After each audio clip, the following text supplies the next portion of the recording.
Arestado ang isang itinuturing na high-value individual matapos makumpiska ang tinatayang 408,000 pisong halaga ng hinihinalang shabu sa pagpapatupad ng search warrant sa Habitat, Kalaanan, Barangay Kanituan, Cagayan de Oro City nitong Agosto 18, taong 2026. Bandang alas 3:15 ng hapon nang isagawa ng mga tauhan ng City Drug Enforcement Unit ng Cagayan de Oro City Police Office, katuwang ang City Mobile Force Company, ang operasyon sa bisa ng search warrant mula sa Regional Trial Court Branch 17. Naaresto ang suspect na kinilala lamang sa alias na Sander, 25 anyos at residente ng nasabing lugar.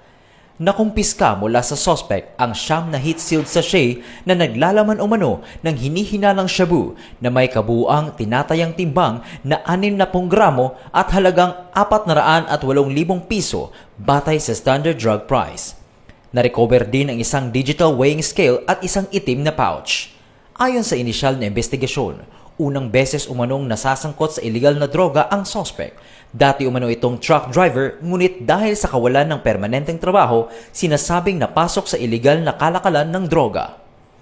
Patuloy namang inaalam ng mga otoridad ang posibleng koneksyon ng suspect sa iba pang individual na sangkot sa illegal na droga.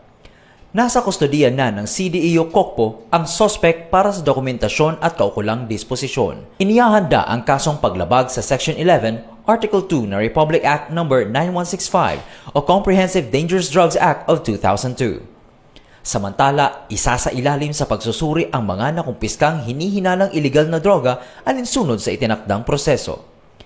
Ayon kay Police Regional Office 10 Regional Director, Police Brigadier General Christopher N. Abrahano, patuloy na paiigtingin ng pulisya ang operasyon laban sa mga high-value individual at iba pang sangkot sa illegal na kalakalan ng droga upang mapanagot ang mga ito sa ilalim ng batas.